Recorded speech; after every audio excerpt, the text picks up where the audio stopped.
श्री राम जी खत्म। Thank you, धन्यवाद। धन्यवाद मान्यवर।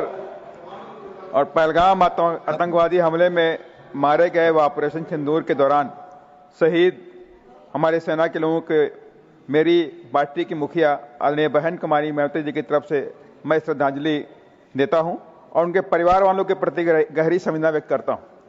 साथ ही मैं सैल्यूट करता हूं भारतीय सेना के वीर जवानों और उनके अदम्य साहस, पराक्रम, शौर्य और बलिदान को, जिन्होंने अपनी जान की बाजी लगाकर देश और देशवासियों की रक्षा करी।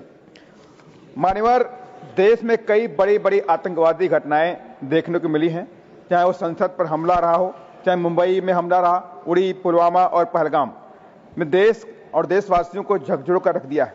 मान्यवर, इस तरह की आतंकवादी घटनाएं पाकिस्तान के इशारे पर उनके आतंकवादी संगठन करते रहे। यह कोई मात्र एक ही सरकार में नहीं हो रहे, इससे पहले की सरकारों में भी हुए। पहलगाम की घटना तो इतनी विभत्स थी कि निहत्थे देशवासियों से धर्म पूछ उनकी हत्या की गई। इसके बाद सरकार को सभी विपक्षी पार्टियों और हर भारतीय ने सरकार को खुली छूट दिया कि आप एक्शन लो, हम आपके साथ हैं, और हर देशवासी हर स्थिति का सामना करने को तैयार है। इसके बाद सरकार ने सेना को कार्रवाई करने का आदेश दिया, जो कि देश हित के लिए जरूरी था।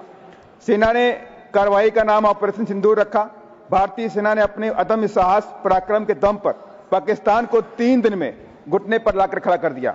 फिर अचानक सीज फायर का ऐलान समस्त देशवासियों को झटका और निराश करने वाला था। सभी में चर्चा का विषय था, जब हम जीत रहे हैं तो सीज फायर क्यों। खैर मान्यवर, मैं आपके माध्यम से सरकार से रिक्वेस्ट करूंगा, ऑपरेशन सिंदूर के दौरान जम्मू और कश्मीर में पाकिस्तानी फायरिंग में कई नागरिक और बच्चों की जान गई और सैकड़ों की संख्या में घर तबाह भी हुए। अगर सरकार ने उनको कोई मुआवजा नहीं दिया है तो उन परिवार वालों को मुआवजा भी देने का काम करें। ऑपरेशन सिंदूर के दौरान पाकिस्तान के पक्ष में खुलकर टर्की और चाइना ने दिया, जिसमें J-10C और PL-15 मिसाइल, ड्रोन टर्की ने सप्लाई किया। लेकिन मैं उनसे कहना चाहता हूं, माननीय सरकार से आपके माध्यम से, कि इन दोनों देशों के साथ में हमें सीमित रिश्ते रखने चाहिए। इन लोगों ने हमेशा धोखा देने का काम किया है, हमें बिजनेस और व्यापार को भी सीमित करना चाहिए। मीडिया का रोल बेहद गैर जिम्मेदाराना था ड्यूरिंग ऑपरेशन सिंदूर। रात 2 बजे तक मैं दिल्ली में था मान्यवर, डर का माहौल बना हुआ था। कराची पे नेवी ने हमला कर दिया, कब्जा हो गया है। बाघा बॉर्डर से भारतीय सेना घुस गई है, लाहौर पे कब्जा हो गया। इस तरह के वक्तव्य गैर जिम्मेदाराना वक्तव्य हैं। ऐसे सेंसिटिव मैटर पे मीडिया को भी संभल कर बात रखनी चाहिए। माननीय, ऑपरेशन सिंदूर पर सत्ता पक्ष और विपक्ष के द्वारा किस्म किस्म की बातें करेंगे, तमाम तरह की पुरानी बातें खोदी गई, देश की आजादी से लेकर किस तरह की बातें जो नहीं भी होनी चाहिए थी इस ऑपरेशन सिंदूर के दौरान, वो बातें करी गई। यह ठीक नहीं है, यह राजनीति का विषय नहीं था। हमें यह इंश्योर करना चाहिए देशवासियों को कि ऑपरेशन सिंदूर के दौरान जो भी हमारी अंदर कमियां रही, जो भी हुआ, जो भी रहा, आपके साथ पूरा देश खड़ा है। लेकिन इन द फ्यूचर हम आतंकवादियों पर कोई भी रहम नहीं बरसेंगे और पाकिस्तान पे कोई रहम नहीं करेंगे, चाहे वो सीज फायर के लिए कितना भी घृणात्मक काम करे। अच्छा होता सत्ता पक्ष और विपक्ष इस बात पर चिंता करनी चाहिए थी कि आगे भविष्य में महिलाओं के सिंदूर न उजड़े तथा मां को भी अपने बेटे गंवाने न पड़े। इस पर सरकार विपक्ष को मिलकर ठोस रणनीति बनानी चाहिए थी, लेकिन दुखद ऐसा नहीं हुआ। हमने देश और देशवासियों को स्ट्रांग मैसेज देने का काम नहीं किया, सिर्फ ये पॉलिटिकल अखाड़ा बन करके रह गया। मान्यवर, मैं आपसे कहना चाहता हूं, हमारे लिए देश पहले है, देशवासी पहले, राजनीति हमारे लिए बाद में होनी चाहिए।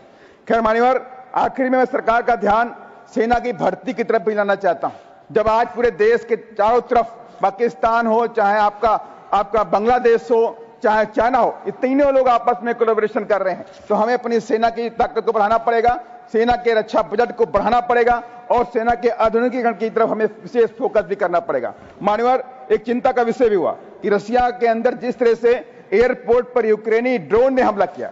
एक बात बड़ी सोचने वाली बात है कि हमारा जो बॉर्डर है, चारों तरफ से हम दुश्मन से घिरे हुए हैं। हमारा समुद्र का एक लंबा सा बॉर्डर है, हम बांग्लादेश से हमारा बॉर्डर मिलता हुआ है, हम चाइना से मिले हैं, हम पाकिस्तान से मिले हुए हैं। मान्यवर, बस लास्ट में खत्म कर रहा हूं, बस 30 सेकंड। धन्यवाद।